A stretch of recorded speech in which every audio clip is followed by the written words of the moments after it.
Amém e amém. Recebo com muita alegria nessa tarde pastor Flavinho Marques. Se é para Jesus, pode ser mais forte o seu aplauso. Você pode aplaudir a Jesus. Aleluia. Glória a Deus. Pode se assentar.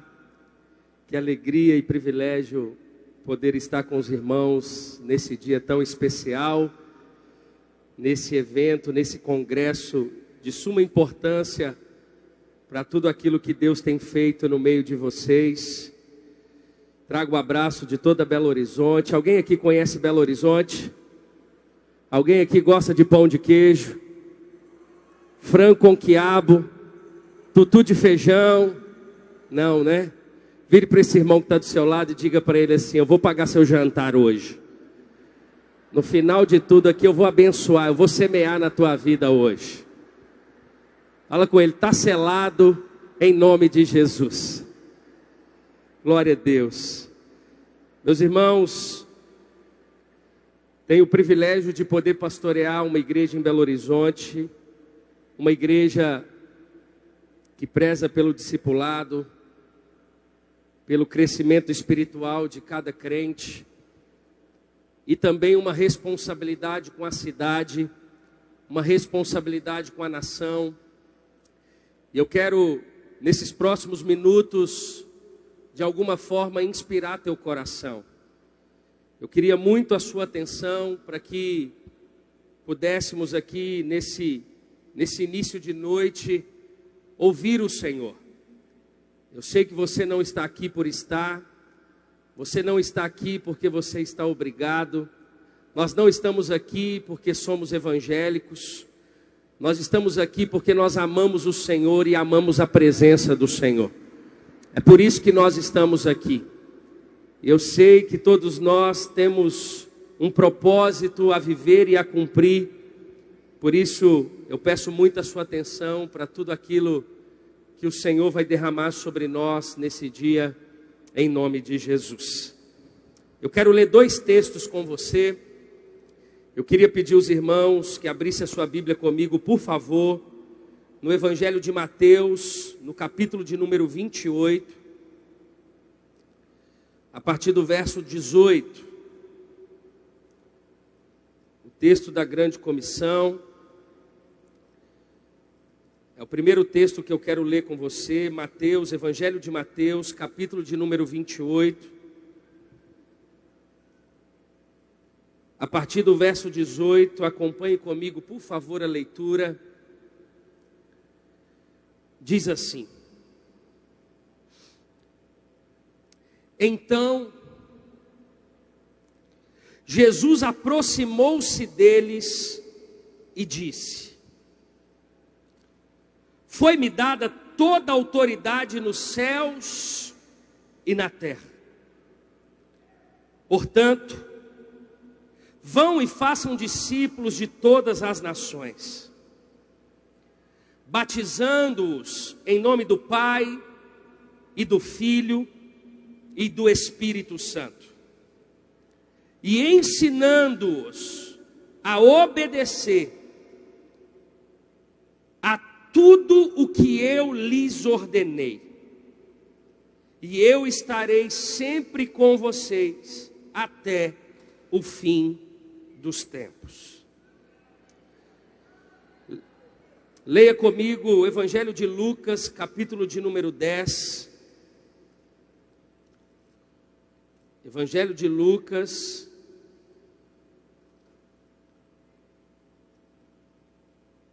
capítulo de número 10. Eu quero ler com você a partir do verso de número 25. Diz assim: certa ocasião,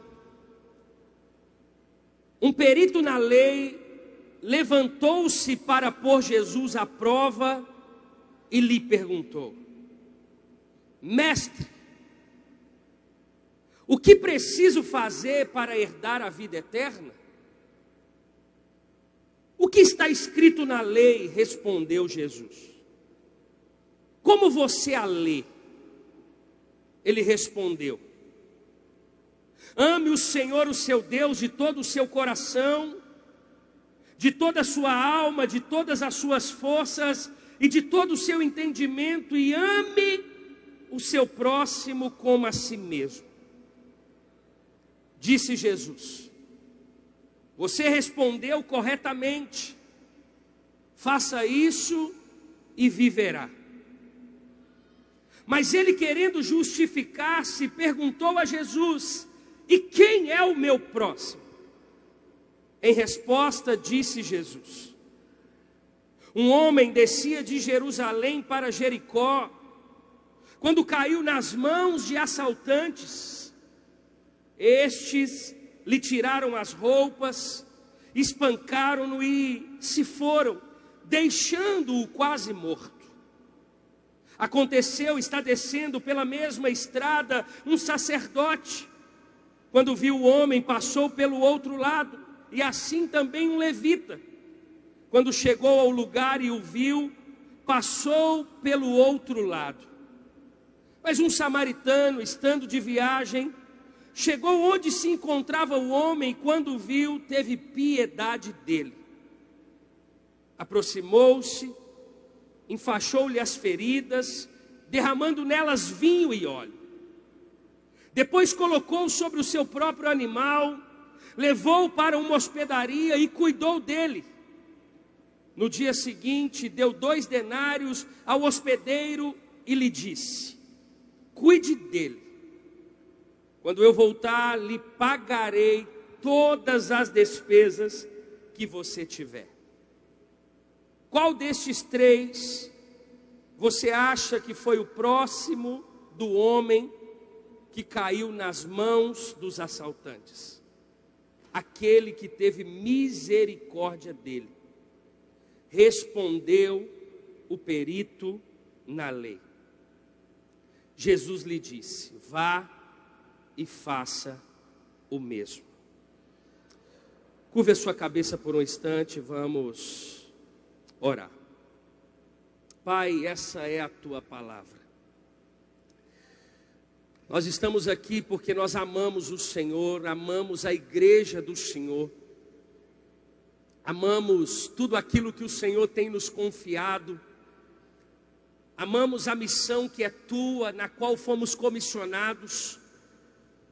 E tudo que nós queremos em um dia como esse é aquecer o nosso coração, é despertar diante de um chamado, de uma comissão, de um convite que o Senhor nos faz todos os dias, quando as misericórdias do Senhor se renovam sobre nós. Por isso, que o teu Espírito Santo faça algo extraordinário no nosso coração. Que a partir desse dia, Senhor, cada igreja aqui representada, cada célula aqui representada, possa viver uma realidade de novidade, de experiências, de crescimento, de expansão, de multiplicação. Nós cremos, Espírito Santo, por isso que salte aos olhos de cada um aqui a revelação clara da tua palavra, Senhor. E desde já nós devolvemos somente a ti, Jesus, toda honra e toda glória dessa palavra, dessa noite e de toda a nossa vida. Nós oramos em o nome de Jesus. Amém e amém. Meus irmãos, me permita compartilhar com você algumas coisas muito claras a respeito da vontade de Deus para todos nós. Nós acabamos de ler 2 textos bíblicos muito conhecidos, e de uma forma muito clara, esses textos, eles falam muito sobre a nossa missão de evangelização e discipulado. Nós não precisamos de tanto discernimento para entender a vontade de Deus para todos nós. Mas me permita lembrar você ou despertar o teu coração a despeito de algo que é tão claro e ao mesmo tempo é algo tão urgente. O que o Espírito Santo deseja trazer ao meu e ao seu coração num dia como esse é um senso de urgência, é um senso de propósito, é um despertamento em cima de tudo aquilo que você já ouviu, em cima de tudo aquilo que você já tem como promessa, mas que de alguma forma o Senhor precisa nos sacudir, o Senhor precisa nos despertar, o Senhor precisa tirar a religiosidade de nós e nos fazer espirituais para entender a Tua vontade, não apenas entender, mas viver a Tua vontade, essa vontade que é boa, não apenas boa, mas perfeita, não apenas perfeita, mas agradável, essa vontade que é a vontade de Deus. É muito claro quando o Senhor diz para que todos nós, Ele diz, ide por todo mundo. Isso é muito claro para nós. E nós sabemos que esse ide,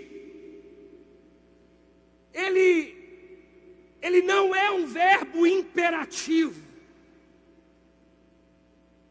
Ele é um verbo contínuo. Esse ide não é um deslocamento. Esse ide é indo por onde eu vou.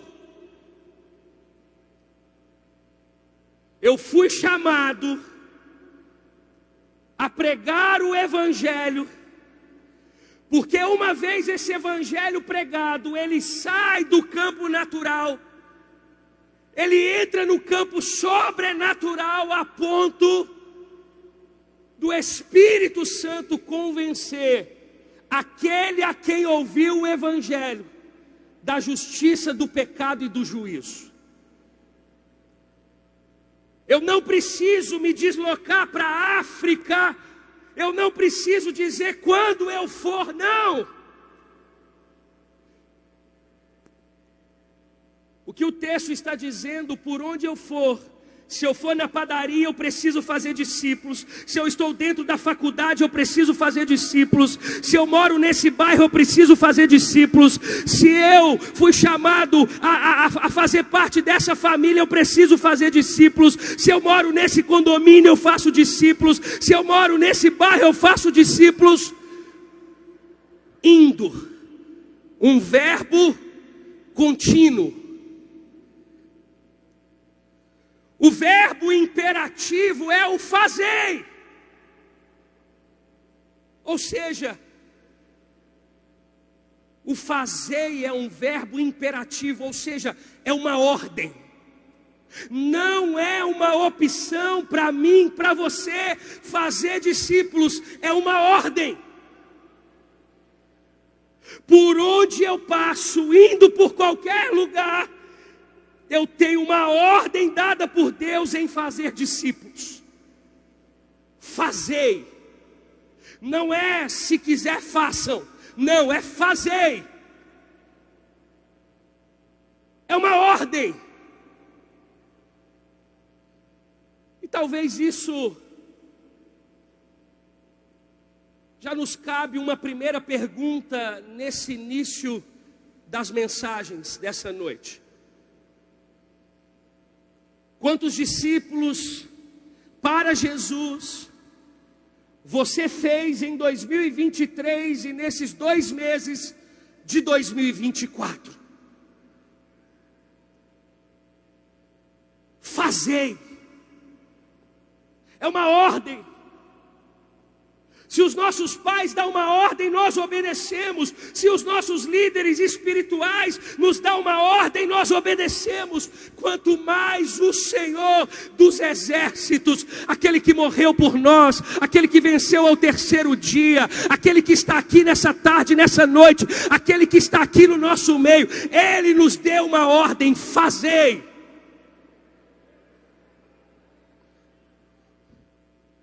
Mas Ele não apenas nos deu uma ordem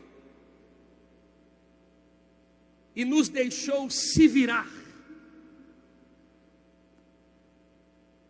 Ele nos aponta algumas direções.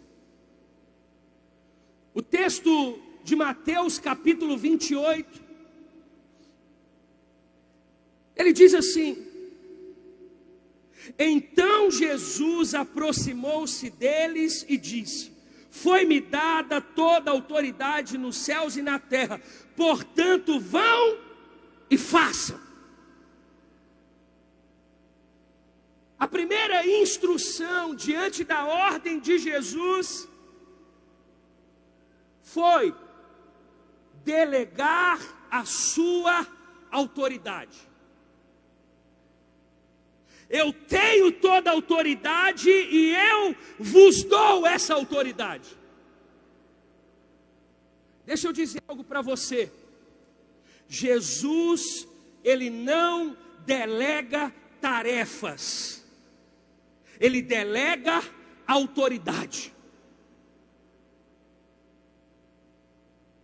Ele não diz, é como uma pessoa que está aqui e eu chamo o irmão e digo: meu irmão, você pode ir até a padaria para mim e compra 5 pães. Eu dei a esse irmão uma tarefa. Jesus, Ele não delega tarefa, ele delega autoridade. Ele está querendo dizer: seja você indo na padaria, você tem a autoridade do Senhor. Você tem autoridade, você foi lavado, você foi remido, você foi chamado, você foi comissionado. Por onde você passa, você carrega uma autoridade dada pelo próprio Deus. Você que está aqui nessa noite, você precisa tomar posse dessa autoridade que lhe foi delegada. Tem muito crente deixando de evangelizar, não abrindo a sua casa para que o nome de Jesus seja glorificado, porque esquece da autoridade que lhe foi confiada. Foi-lhe dado uma autoridade, e Ele diz: essa autoridade eu tenho e eu vos dou. Porque se Ele deu uma ordem de fazer, Ele sabe que para fazer discípulo, você precisa de autoridade. E eu vim aqui lembrar você que você já tem essa autoridade. Você pode levantar sua mão e dizer: eu tenho autoridade de Jesus. Eu tenho autoridade para pregar o Evangelho. Eu tenho autoridade para expulsar demônio. Eu tenho autoridade para liberar cura sobre alguém, no poder que há no nome de Jesus. Você tem autoridade da parte de Deus para evangelizar, para fazer discípulos para a glória de Deus. Ele disse: eu tenho e eu vos dou autoridade.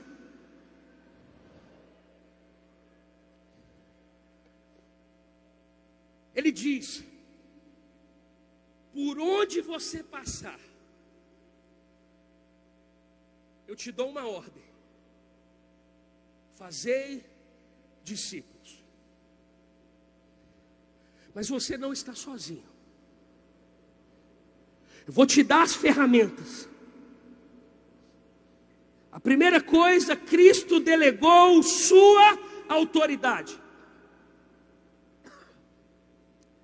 A segunda coisa, o texto diz assim: portanto, vão e façam discípulos de todas as nações, batizando-os em nome do Pai, do Filho e do Espírito Santo, ou ensinando-os a obedecer tudo o que eu lhes ordenei. Segunda coisa, Ele deixou a sua mensagem. Ele não apenas te delegou autoridade, mas Ele deixou a sua mensagem. Ele diz: ensinando tudo que eu ordenei. É como se Ele dissesse: olha, a primeira coisa que eu te dou é a autoridade. Agora, não é para você falar qualquer coisa. Existe uma mensagem. O seu testemunho de vida pode edificar alguém, mas só a palavra de Deus pode transformar alguém. A Bíblia vai dizer: testemunhais uns aos outros para que sejais edificados, mas não transforma ninguém. Só a exposição da palavra de Deus, a palavra pregada, o evangelho genuíno é capaz de transformar a vida de alguém. Ele está dizendo: olha, eu deixo essa mensagem para vocês. Não precisa inventar a mensagem, não precisa falar besteira, a mensagem está aqui para vocês.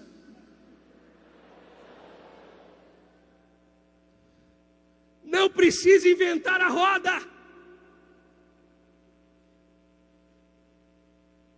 Não precisa querer agradar todo mundo.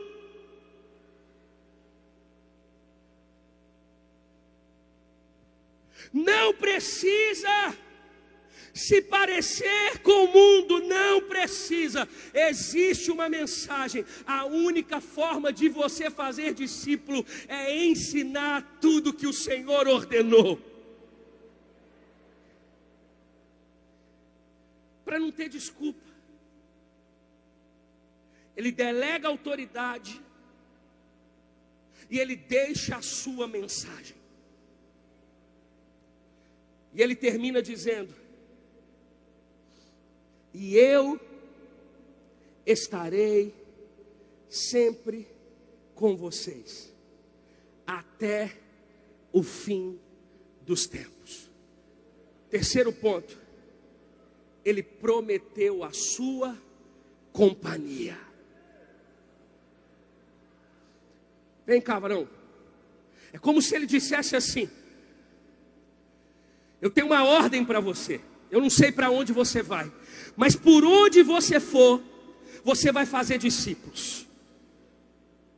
Eu estou delegando autoridade sobre você. Eu estou deixando uma mensagem para você. Agora você pode ir. Vai até aquela caixa de som. Espera aí, eu vou com você. Ele não te deixou sozinho. Você não fará discípulos sozinho. Ele está com você, na sua casa, no seu trabalho, na igreja, dentro do carro. Ele está com você. O Espírito Santo está com você. Não existe o crente dizer: eu estou sozinho. Não, a presença do Pai, do Filho e do Espírito Santo estão com você todos os dias, para que te capacite nessa obra, para que lembre que você tem autoridade, para colocar a mensagem nos seus lábios, para usar você de uma forma sobrenatural. E Ele continua com você. Ele não manda, Ele vai junto, Ele está do seu lado. Você dá o primeiro passo, Ele dá os outros. Você fala a primeira palavra, Ele te usa com as outras palavras.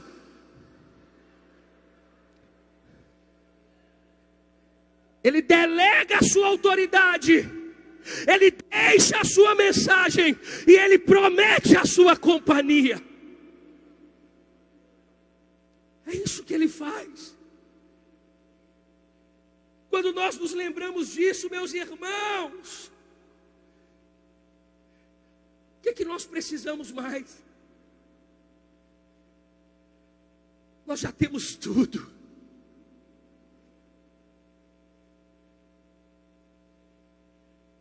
Ele deixou tudo pronto.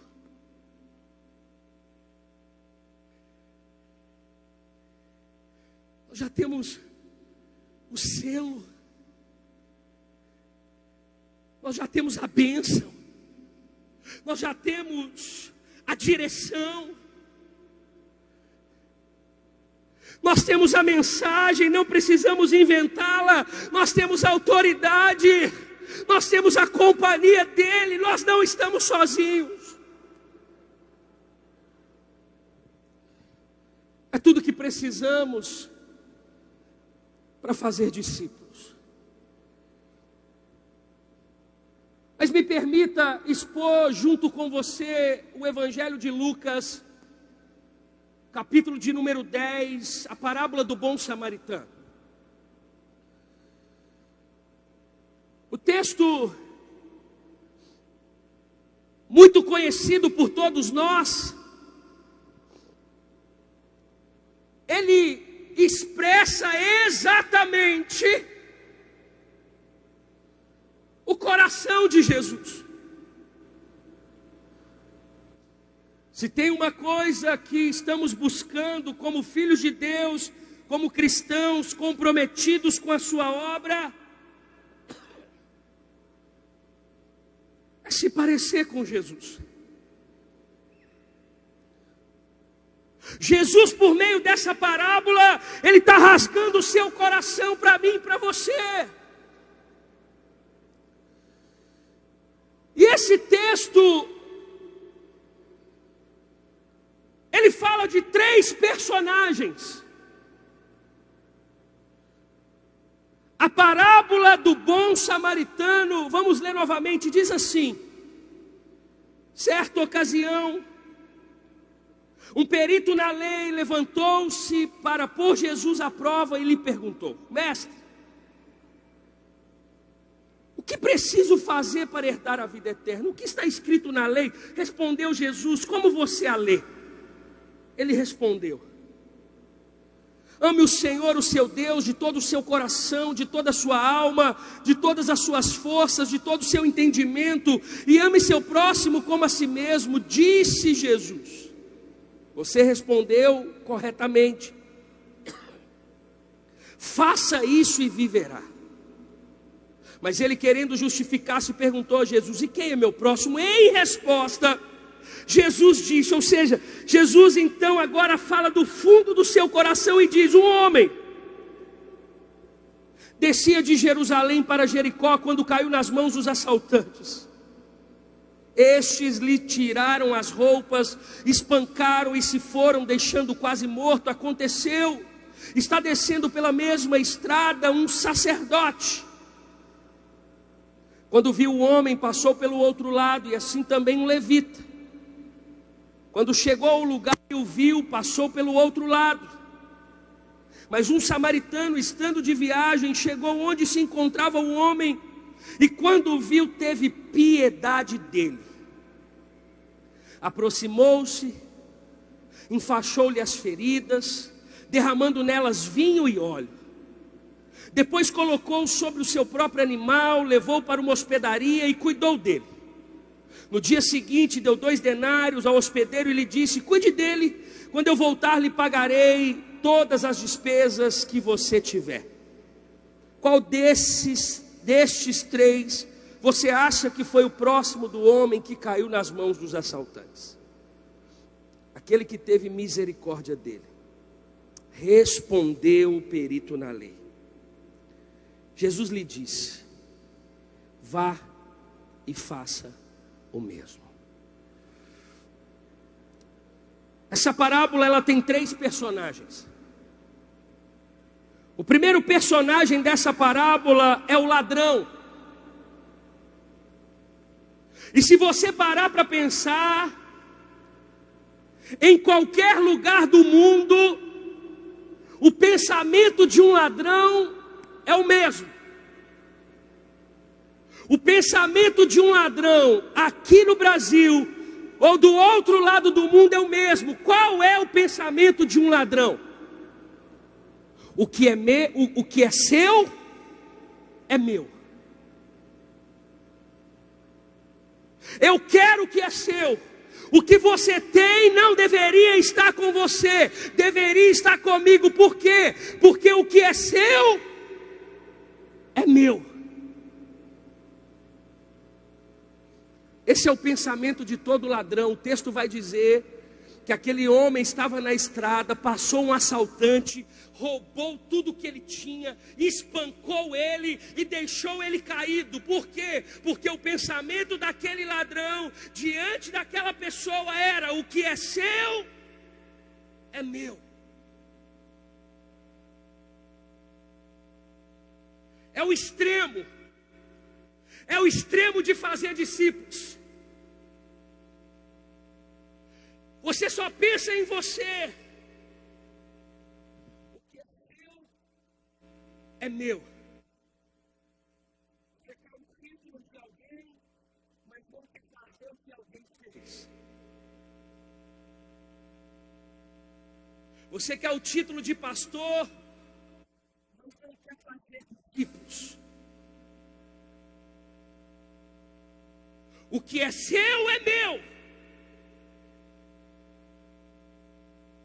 Mas essa parábola tem um segundo personagem, retratado pelo sacerdote e pelo levita. O texto vai dizer que aquele homem estava lá, espancado, caído. Deixa o sacerdote e o levita, o texto diz que eles atravessam a rua, passam do outro lado e seguem para a sua programação eclesiástica.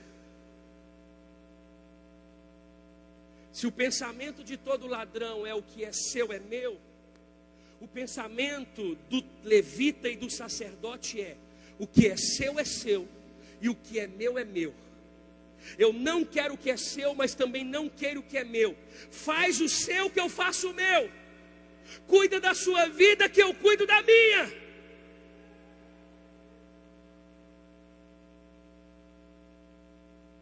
Esse pensamento, para nossa vergonha, é o pensamento que predomina no cenário cristão evangélico no Brasil. O que é seu e o que é meu. Desde que eu esteja bem, eu não me importo como você está. Desde que eu vá para o céu, eu não me importo que você vá para o inferno. Por quê?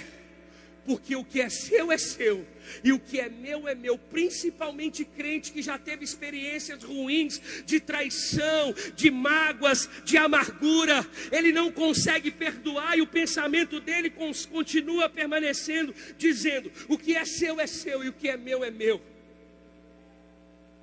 Ou essa responsabilidade de ajudar ou de pregar é dos pastores, é da liderança. E a gente esquece da responsabilidade de todo crente. Mas infelizmente tem muitos que pensam: o que é seu e o que é meu. Interessante porque Jesus, ele retrata esse tipo de personagem, o sacerdote e o levita, como figuras eclesiásticas. Talvez para mostrar para mim e para você que é totalmente possível a gente estar envolvido na igreja, a gente ser crente de berço, a gente falar como crente, a gente vestir como crente, mas o pensamento é: o que é seu e o que é meu. Não importa se o carnaval está crescendo na cidade, eu vou para o céu, que você vá para o inferno.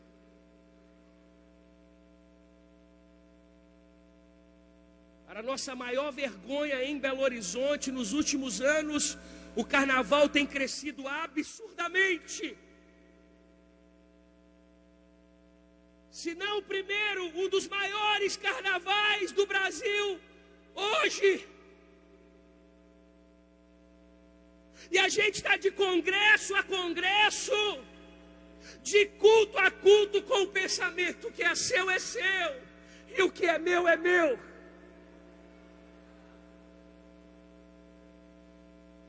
Mas Jesus, ele faz questão de relatar sobre um terceiro personagem. Interessante porque ele traz a figura de um samaritano. Porque os judeus não se davam com os samaritanos desde os anos 722 antes de Cristo.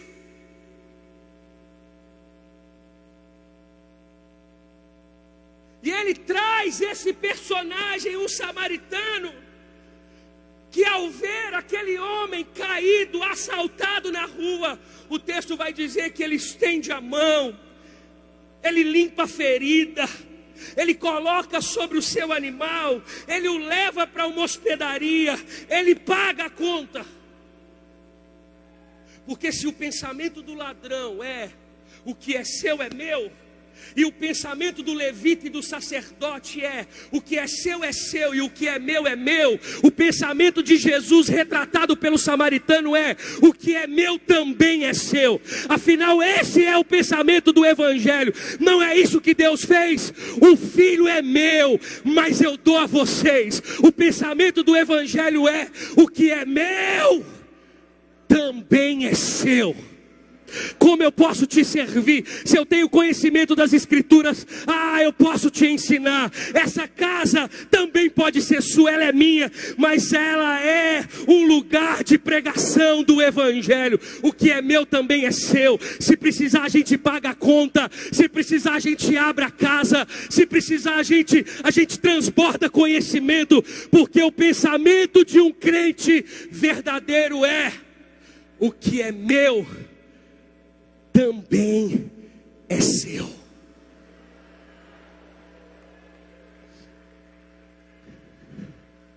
Se é para Jesus, você pode aplaudir.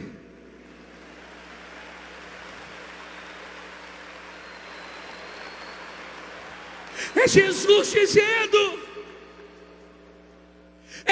dizendo: vá e faça o mesmo.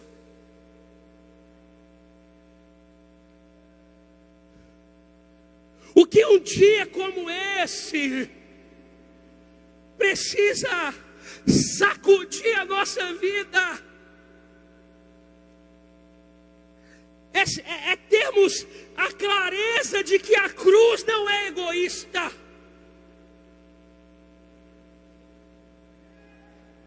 Existe um senso de urgência. Todos os dias tem pessoas assaltadas pelo diabo na nossa frente, e a gente está dizendo: o que é seu e o que é meu é meu. Não, todo dia é uma oportunidade de pregar o evangelho. É por isso que liderar um pequeno grupo, é por isso que discipular alguém não é uma opção para o crente. É uma questão de sobrevivência, é uma questão de obediência, é uma questão de autoridade, é uma questão de urgência.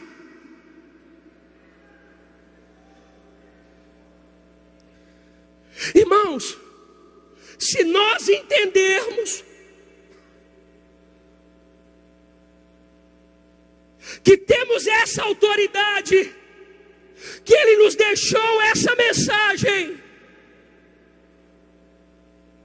e de que nós temos a sua companhia, e a partir disso é vida na vida, dizendo: o que é meu também é seu. A gente sai desse lugar de protagonista, a gente volta os holofotes a Jesus, a gente vive uma vida intencional, a gente não trabalha para ganhar um salário no 5º dia útil. Tudo isso é pretexto para pregar o evangelho. Aquela casa que você acha que é só para conforto, você diz: não, isso não custou esse valor todo, senão para me pregar o evangelho, para me abrir a minha casa, para que o nome de Jesus seja exaltado. As coisas se tornam muito mais natural. Trabalhar com um pequeno grupo e discipular alguém, ele deixa de ser para nós um método, porque não é, e ele se torna um estilo de vida. É natural. É você levantar no seu dia comum, debaixo de oração, sabendo por que o Senhor renova as misericórdias sobre você, com intencionalidade. Você sabe que você mora na terra, mas você é cidadão do céu. Você sabe que o seu fim não é aqui. Você sabe que você não está buscando aqui as coisas que a traça e a ferrugem corrói e corrompe. Há uma intencionalidade, há um propósito todos os dias. Eu saio daqui, eu sei o que eu quero fazer, eu vou pregar o evangelho, eu vou convidar para a minha igreja, eu vou falar de Jesus, eu vou fazer um pequeno grupo, eu vou discipular, eu serei discipulado. Porque a gente não presta para mais nada.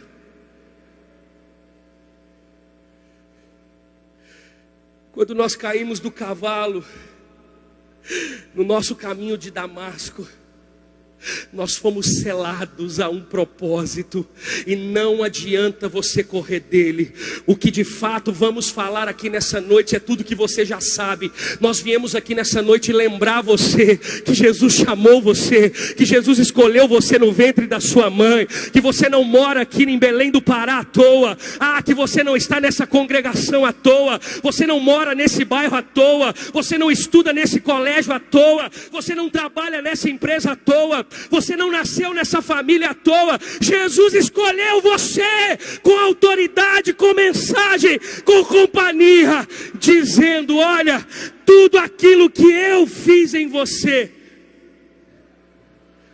o que é meu também é seu. O seu senso de servir, o seu senso de propósito,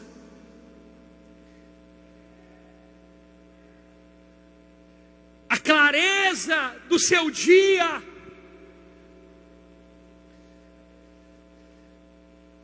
eu me lembro, irmãos, há 21 anos atrás, quando eu me converti, eu estava com 17 para fazer 18 anos, entrando no primeiro período da faculdade. Pela misericórdia de Deus, poucos dias de eu começar a faculdade, eu me converti. Eu me batizei 3 meses depois. E 3 meses depois que eu havia batizado, eu queria pregar o evangelho para todo mundo. E eu disse para minha mãe: olha, a partir de hoje, todo domingo à tarde, eu quero reunir aqui os meus amigos que não conhecem a Jesus, para que eu entregue para eles o que eu recebi.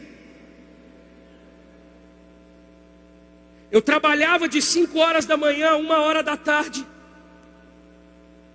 Eu fazia estágio de 2 da tarde às 6. Eu estudava de 7 às 10h30. Eu trabalhava sábado. Eu chegava na hora, é só tomar um banho e ir para o culto de jovens. Eu trabalhava domingo até meio-dia. O único horário que eu tinha para liderar uma célula era domingo, 3 da tarde.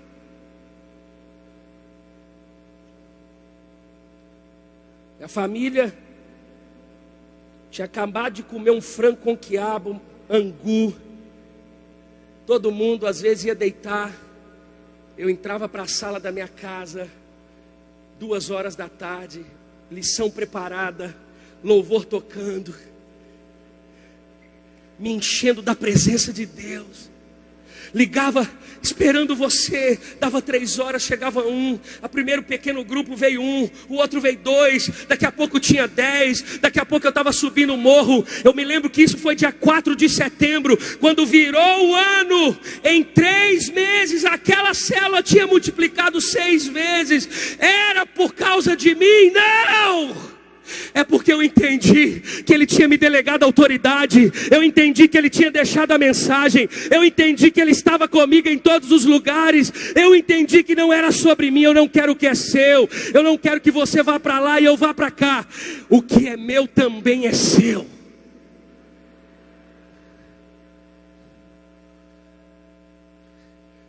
No outro ano, com 1 ano de convertido, aquele pequeno grupo tinha multiplicado 18 vezes. Eu não queria ser pastor. Eu estava indo para o 3º período na faculdade. Eu queria ser um empresário.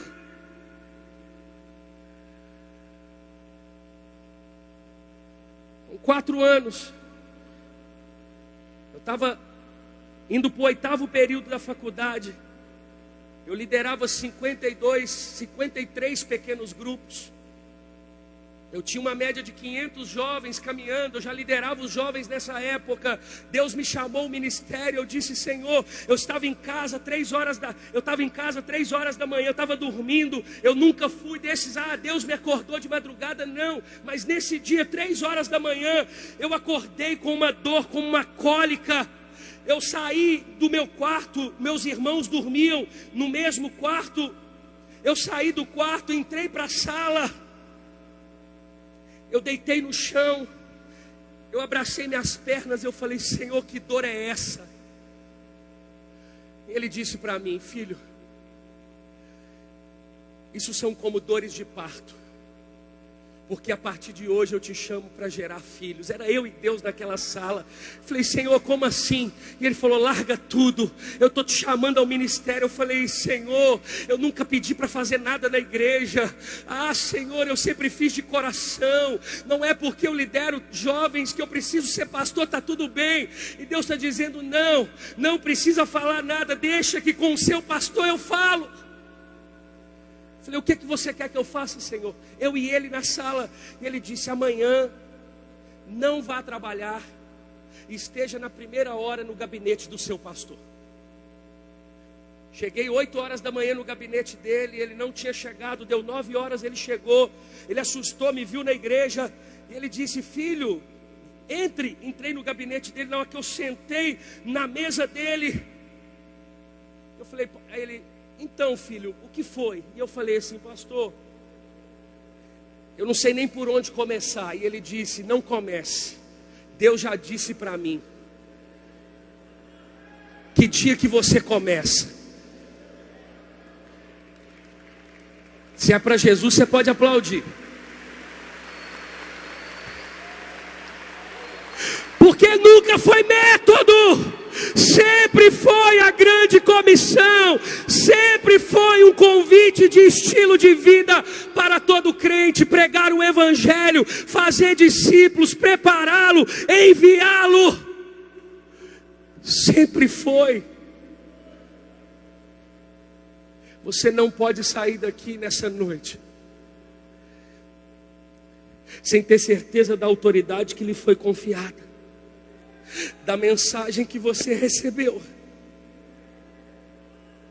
e da companhia que te segue todos os dias, na certeza de que você não foi chamado para ser ladrão, na certeza de que você não foi chamado para dizer e para viver dizendo: o que é seu e o que é meu. Mas você vai sair daqui com o coração cheio de misericórdia, cheio de piedade, cheio de amor pelo perdido. Ah, você vai olhar para os seus familiares com outro olhar a partir de hoje. Você vai olhar para os seus vizinhos com outro olhar a partir de hoje. E você vai dizer: o que é meu também é seu. O meu conhecimento é seu. A minha casa é sua. Meus recursos são seus. Tudo que eu aprendi até aqui também pode ser seu. Porque que é meu também é seu.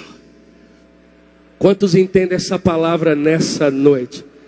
Você pode aplaudir a Jesus e se colocar de pé no seu lugar para mim orar por você.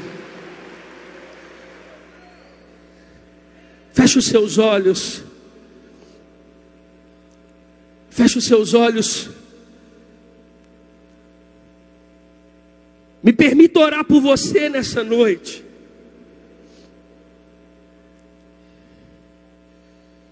Diante daquilo que vivemos como nação,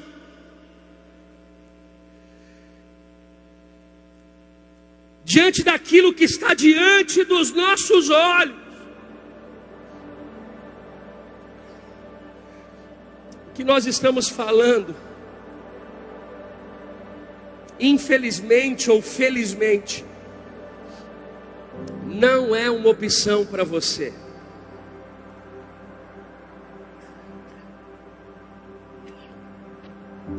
Ninguém aqui tem o direito de dizer: eu vou pensar se eu quero viver dessa forma.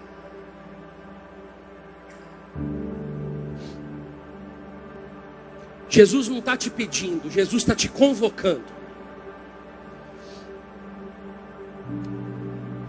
Jesus não nos deu opção. Se é crente, se foi lavado, se foi remido, se reconheceu a obra da cruz, se anda no poder do Espírito Santo, é uma ordem de Deus para mim e para você. É por isso que eu profetizo. Levante as suas mãos. Abre a sucodoradai, secandarai, baraçocondro. Robre a siquinderá, sucondoradiabara, socondororás. Robre a suriquiadara, sicaradá, suquiandaradabra, so.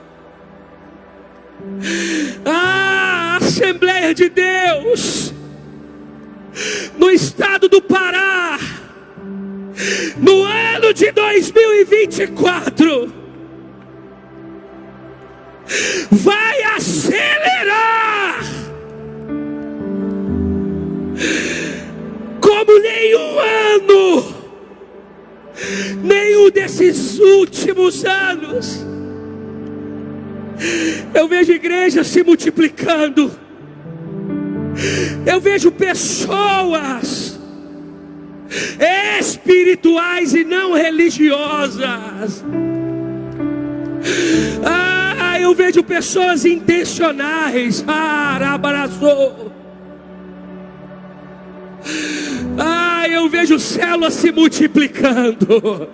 O Senhor entregou essa cidade nas mãos de vocês. Ah, abraçou, rocolda, abracei, candarás. Alegria em pregar, alegria em batizar, alegria em formar, alegria em servir, alegria em dar.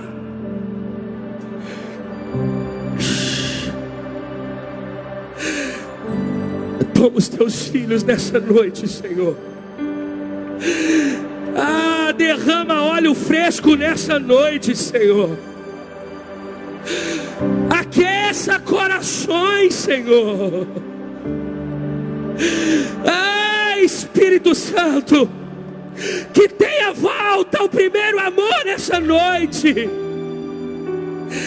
E voltar ao primeiro amor não é voltar no tempo, não é voltar quando você se converteu. Voltar ao primeiro amor é voltar a colocar Jesus como o primeiro. Deixa Jesus tomar o trono do teu coração nessa noite. Que tudo vai ser orgânico, tudo vai ser leve, tudo vai ser intenso. Você foi chamado para ter compromisso com a tua igreja. Você foi chamado para pregar as boas novas. Você foi chamado para pegar o que você tem e colocar nas mãos de Deus. Coloca o que você tem nas mãos de Deus. Coloca o teu tempo nessa noite. Coloca a tua casa nessa noite nas mãos do Senhor. Eu profetizo multiplicação das células. Para onde olhar vai dizer ali tem um crente frutífero, ali tem um crente fiel, ali tem um crente que não negocia. Você pode levantar as suas mãos. Levante as suas mãos, levante as suas mãos e vamos exaltar o nome de Jesus. Levante as suas mãos.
Declare. Vamos, igreja, vamos. Escuta o meu clamor, selando você. O Senhor está revelando propósitos.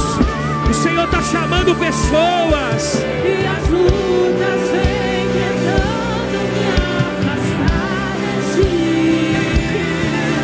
E esses não procuram me cegar, mas eu não vou desistir.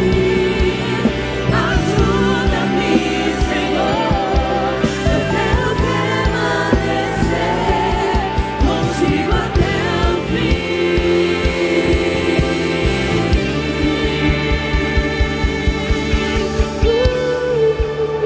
Levante as suas mãos e repita comigo dizendo assim: Jesus. Diga mais forte: Jesus, eu me comprometo com essa palavra. Diga: eu tenho autoridade. Diga: eu tenho autoridade. Diga: eu tenho a mensagem. Diga: e eu tenho a sua companhia. Diga: eu vou pregar o evangelho por onde eu passar, e eu devolvo a ti, Jesus, toda honra, toda glória e toda adoração. Você pode aplaudir bem forte o nome de Jesus. Você pode aplaudir bem forte o nome de Jesus. Aleluia! Sangue de ti, Senhor.